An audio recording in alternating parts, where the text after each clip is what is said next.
For the past years, there's a very dangerous trend that's been going on, and it's been really on the rise, especially amongst young women, but not only.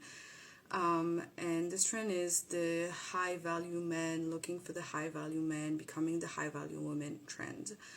There's a lot of new, like, quote unquote, coaches or auto proclaimed coaches. Sometimes they don't even have like any certifications or diplomas of like women advising other women to get that like high value man and become a high value woman, which is extremely degrading for women again. And this is just going to be my opinion again. You take what you want. If you don't agree, it's fine. I'm not here to impose my opinion. It's just my opinion, right? If you don't agree, just girl, it's fine. But for me, it's a very dangerous trend because it's extremely degrading for women. Oftentimes, it ends up asking to women to be skinny. A lot has to do with the looks and reducing womanhood to one's look, and high value womanhood and like being a high value woman to just the way you look, basically. Yes, it emphasizes on, sometimes like how to, behave, but it's extremely superficial. And oftentimes those coaches or women who are advising other women will say, well, it's just for financial purposes, or it's for, like to get like a provider man, and it's just for your like financial security, whatever. They are, in my opinion, there are a few advices such as like, if you get married, making sure you get a prenup, or like, if you ever get legally married, to be wise about it. That on that side, I do agree with it. Like if you get married, you should make sure that you're not gonna get yourself trapped. But mainly it all has to do with a very superficial perception of women and also men, and reducing a high quality women to really superficial attributes, and completely like putting aside all the emotional world of a woman, all the emotional needs of a woman, of just a human being, and pushing young women, but not only, to be extremely superficial, to be extremely, base all their value around the way they look, the way their bodies look, the way, they control themselves, and also guiding women to actually reject basically also their core womanhood, because you have to put aside your natural emotions, you have to put aside your healing journey, you have to put aside your triggers, you have to be this control robot looking like human being, which is extremely toxic, and I think really this trend is really toxic. I understand that, obviously, women today want to be wise about marriage and relationships, especially heterosexual women, because obviously a lot of men, and that on this I agree, are misogynists or don't want to address their misogyny, and will take advantage of a woman in a relationship if you don't lay the ground for respect, and also like will target women who have low standards and can be walked all over, and will agree to serve them in a way that is very degrading, and will agree to be married to them and do everything in the relationship. Like, I agree on that, and I'm the first one to call that out, and to call out when women are in relationships that are imbalanced and degrading and exploitative, right? But at the same time, like, the solution is not to treat men as money machine and you become the most narcissistic woman on the planet with no emotion, no empathy, and completely reject your womanhood, which is, part of womanhood is being a human being with emotions, and with also when it comes to our hormonal cycle, we have this connection to healing and to feeling emotions. And so it's like depriving women of their actual womanhood and the sacredness of womanhood, of actually being intuitive and connected to, our emotional world and our natural ability to connect with what is unseen. And it puts all of that completely aside, and it pushes us to become those toxic women, like who have no life within us. And it's actually extremely sad and extremely, and superficial. Again, all of that for money, obviously, but and that is someone's choice. I mean, if a woman chooses to take that path and she's happy, I will not judge that at all. I think it's good. If you're happy, then that's fine. But for most women who are actually, not superficial like that, and actually aspire to be happy, for me, that's a very toxic route to take. And I think it's also, bringing women to actually move very far away from their true power. And I think that's why it's dangerous. Like wanting a husband who just, provides financially for you for everything, and someone who is extremely rich and wealthy that's not having standards in a relationship. Having standards is like, it's a vast concept of different things that adds together. And I feel like, those coaches and women are pushing women to aspire to have like superficial standards, which oftentimes will lead them to in abusive relationships, because those men who are wealthy in this capitalist society, people who are extremely wealthy and who are extremely well on their feet, do not have a lot of empathy and connection to their emotions. On some level, they don't mind exploiting others. Whether that is, it can be also just themselves, exploiting themselves, burning themselves out. There can be good people who are extremely wealthy, but they're abusing themselves, but they're abusing someone. There's always someone they're ready to exploit to get that profit, whether that is themselves or others. So when you're dealing with men, usually, specifically, those men have no issue exploiting others, and are usually people who are close to antisocial, personalities. Like they have antisocial traits, personality traits. Not that they're necessarily sociopath or narcissist, but they are very close. They have a lot of toxic traits in that way.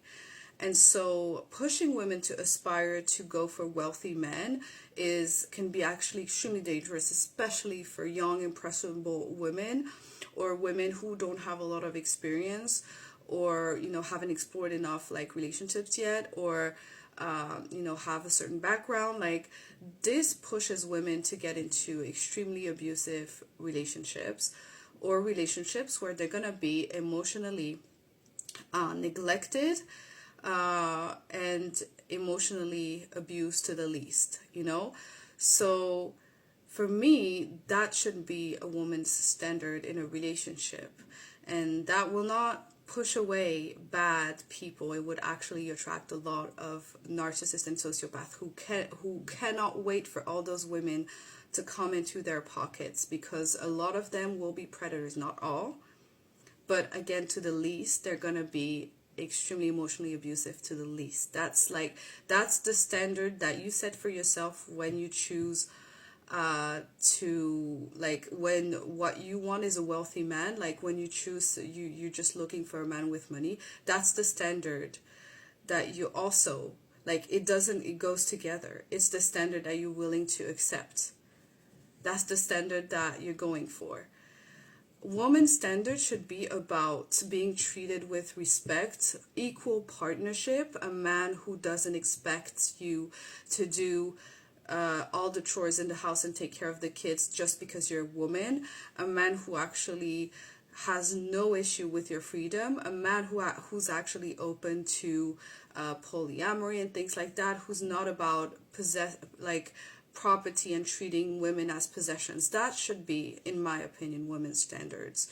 A man who can accept a woman in her whole being, but also in her freedom, just like he is allowed to be loved in his own freedom and not treated as a possession.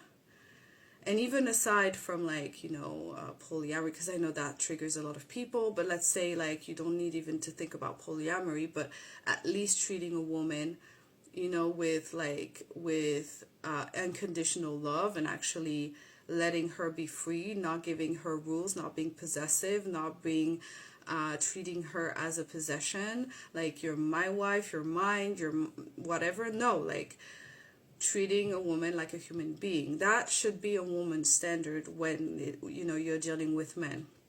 But if you're dealing with women too, that should just be a standard for a woman in general.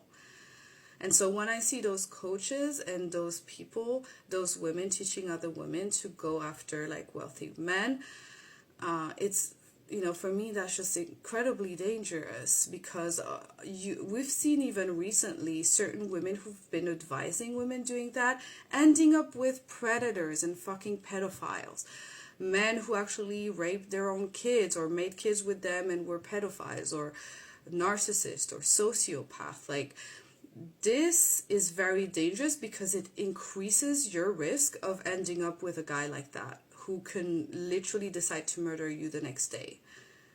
The only way in my opinion, to avoid having people like that in your life is to actually have standards, and standards shouldn't be superficial because you're going to get a superficial man. But if you get a superficial and wealthy man, or someone who's okay with exploiting at least themselves, you're going to be with someone who's at least emotionally abusive and someone who will treat you also as a possession and not a human being.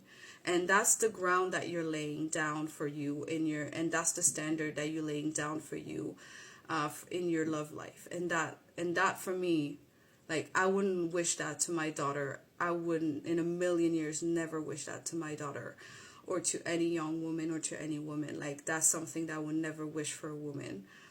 And when I see women in those kinds of relationship, I deeply in my core hope they're happy. I deeply in my core hope they're treated well and that behind the scenes, they're not being emotionally abused or abused in any form of way and actually, or dealing with a narcissist or a sociopath. I'm praying for them because there's a high chance it's the case. And if it's not the case, you're to the least being treated like an object, and so that's degrading. If you're happy with being degraded that way, it's fine, because that's fine. And if you're happy with being degraded this way, and at the same time, your husband is your money machine, so that's fair enough, let's say. But for me, that's really degrading for a woman. That's not a space in my soul that I want to be in, because that is a draining space to be, because you're degrading yourself. Even if you're doing the same with your husband, your husband is degrading you, you're degrading your husband, let's say, and it's fair with everyone, right? Energetically speaking, degrading oneself is extremely soul crushing, and that builds up in your body, and that creates distress in the body, no matter if you want to address it or not. But that is soul crushing for a woman, and that is a space where there's no growth, there's no happiness, there's no joy, there's no pleasure. It's a very, very sad space. Again, if that satisfies you and you feel like that's enough for you and you don't feel like you deserve better than that, that's fine. But for me, and a lot of those coaches and women, I feel like, that apparently that's what they want and they think that's happiness. but that's not happiness. Like, you feel satisfied, sure, but like there's no true connection with your like, it's a very sad place to be. It's very degrading. It's very turned against self. Not a loving relationship that you have with yourself. It's not a happy relationship that you have with yourself. You have to hate yourself on some level to be in this kind of relationship. So the standard that they're laying down for other women is, well, just hate yourself a little bit and you'll get, a very wealthy man, and you just need to hate yourself a little bit. That's basically what they're saying and telling women to do. Package in a, marketed in a different way, but you're being taught how to hate yourself on some level. And that is not what we came here to do. That is not what life is about. That is not what you deserve. So much better. We deserve so much better. And you deserve so much better. Women deserve so much better. We deserve so much better. Like, you are worthy of being actually loved unconditionally. And I think that is something that we're trying to tiptoe around, but fundamentally, our biggest wounds as women is that we feel we're not worthy of being loved unconditionally the way we are able to love someone unconditionally. We feel like we don't deserve that. We're never going to find that. We package it, or we perceive it as, well, men are like that. All men are like that. So, that's why, like, I will never find that with a man, or I will never find that in relationships because of men. Like, we blame things outside of ourselves, but fundamentally it's just that deep down, because anything is possible, but deep down we don't feel worthy of being loved unconditionally and treated like a human being, and not in relationships, and not like an object or a possession, because we've been raised to think that way. Through the biggest wounds women have, it's the abandonment and the neglect wound of being abandoned, emotionally neglected, not tuned in with, and also oppressed by men or women, and being treated differently as men, being also like not built up, but rather, bullied. And result of that, we feel like, we're not worthy of being loved because we're a woman. We're not worthy because people hate women. People can't love women. My parents couldn't love me properly, or my father couldn't love me properly, or my mother enabled my father to treat me the way he treated me, whatever it is. Or my mother only praised me when I on my appearance, but never praised me on my achievements. Always asked me to dress up, whilst my brothers or other little boys weren't asked that much to dress up and look good. Or I was, people would give me attention most of the time as a woman because of what I wore, right? It's always about my appearance. It's never about who I am in my core, what I like, my passions, who I am as a human being. And so fundamentally, a lot of us women, and most of us women, we feel that we cannot be loved unconditionally. It's not possible. And so we accept that that's the only way. And I feel like we're in this crossroad right now with this rise of this trend of getting a high value man, becoming a high value woman, of like the peak of like the last resort to getting what we want, which is partnership. But because we feel we cannot receive true partnership, and deep down we're kind of still like craving partnership in this desperate energy that we don't want to look at, we don't want to address, we don't want to recognize. So we pretend to be unbothered, and we want to learn how to be unbothered.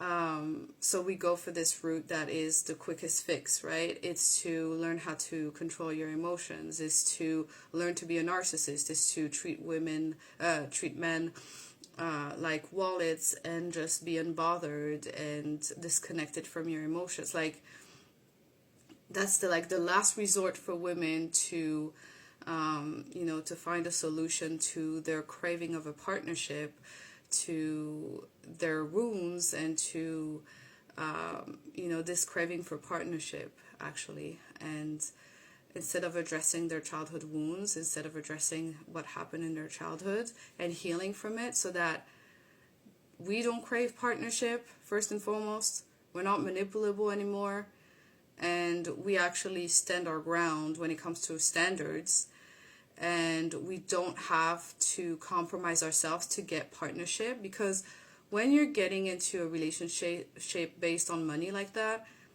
you're still compromising yourself for a relationship. You're still in a desperate energy.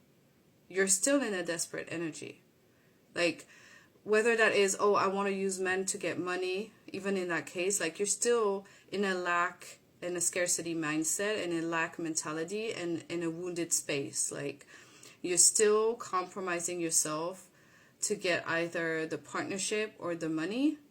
Like, getting into a partnership just to get money, for instance, you're compromising yourself. You're compromising your soul and your heart.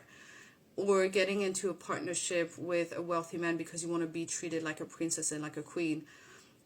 You're compromising yourself. You have to hate yourself a little bit to get that. You're compromising yourself still. You're still in a wounded place, and you're still in a desperate energy. It's not because you act unbothered or you behave in a certain way that it pushes away, like that it cancels, and that your desperation inside is gone. It's not because you pretend to be unbothered or you play that role that your true feelings inside are going to leave, and that the fact that you're feeling actually desperate and deep down, your inner child is still looking for partnership to heal, to get their needs met, that you're still codependent and dealing with codependency. Like, that's not going to leave just because you act unbothered or you train yourself to be unbothered. And I think that's something that we forget. And as personally a therapist and a woman who guides women to heal trauma, to actually explore emotionally their wounds, I will tell you, and from my own experience as well, you can pretend all you want. You can persuade yourself that you're unbothered. Your true feelings, what the energy you're in, is still gonna come back and bite you. Whether that is the partner that you choose that at one point you're gonna realize you're unhappy with, whether that is gonna be your reality, like it's gonna manifest in your, like, the reality is gonna show that. And again, you might think, well, if I'm with a wealthy man that treats me like a princess and things like that, sure, you're going to get the princess treatment, but you're going to have to look a certain way. You're going to have to be extremely attentive to your looks, and you're going to have to accept to be treated like an object and not a human being, because all your partner will be interested about will be your physique, how you behave like you're unbothered as well. But they will never look at you like a human being with a heart and feelings. And they will never treat you like a human being with a heart and a feeling. And they will never really truly care about you like a human being with her feelings and a heart. They will never truly see you. Just like in childhood, you were never truly seen. And that is just going to keep repeating itself. You can market it in all the way you want. It's the same. It's still lower standards. It's still lack of self-esteem. It's still wounds. And there's nothing wrong about, like, I feel like when we use the word desperation or where we crave partnership, like, we get triggered. But there's nothing wrong with being in this desperate energy and actually recognizing, well, actually I crave partnership. Actually, I am in this desperate energy. Everyone goes through that. Most women goes through that. I've been through that. Like, it's normal to be in this desperate energy when you've been neglected as a child, when your needs weren't met, when you were treated differently because you were a little girl, because you were expected, you were only valued for your physique or how you looked or whatever, you were abused. Like, it's normal to be in this energy and to be wounded in that way, and to be codependent and to be desperate when it comes to romantic relationships. When you've been through that, there's nothing to be ashamed of. And the power that you have, like recognizing that, is actually extremely powerful, and is a step in your power to be able to actually be honest with yourself. That's the only way you can actually get out of that desperate energy, is to acknowledge, well, I am in this desperate energy and I need to heal. I have childhood wounds that I need to address. Pretending to be unbothered, creating a fake persona that is not who you are, is not going to erase those childhood wounds. And it's going to come back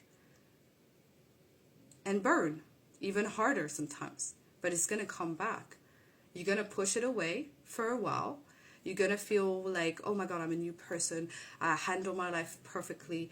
I did I've succeeded. It's going to come back and slap you in the face. Trust me, it's going to come back and slap you in the face. Maybe not tomorrow. Maybe not in a year. Maybe not in even several years. But at one point, it's going to slap back. It's going to slap you back in the face. And you're going to realize that you've been running away from actually healing and actually addressing the deeper issues that you're having as a woman, that you have as a woman. The power you have is not in pretending to be someone you're not. It's to actually embrace healing and to actually be honest with yourself and actually take the proper path to heal, and to actually recognize that you need healing, that you need therapy, or you support or tools or whatever that looks like for you. But it's to, as human beings, and that goes for men too, the only way we can get our power back and to be again in our power and be empowered human beings is to actually be honest with ourselves and look at our wounds and look at ourselves in the mirror, even if it's painful. It's the only way to get your power back as a human being in general. Pretending, running away from it, creating a fake persona is not going to solve those problems. And I know that firsthand because I did that. I did that myself for years. And I can tell you, once it got back to me, once my issues came back to slap me in the face, it was a very rude awakening. It was a very painful awakening, but it was necessary. And I'm glad it didn't take too much time for me.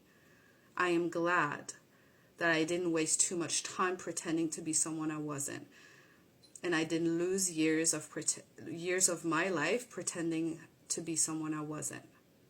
And then I was actually able to connect with myself and to heal and to embrace who I was and to actually heal and have better standards and actually, not crave partnership anymore, and actually be happy with myself and create a life where I'm actually happy. Like, I'm really thankful that it didn't take long to slap me in the face, but it took years. Like, I did take that route for years. So please be mindful of this when you're looking at those videos, and you're scrolling through your social media and you're on those videos. Be mindful of this, because again, from woman to woman, and also from a therapist to you, like, that is not how you heal or how you better your life, and that is not sustainable.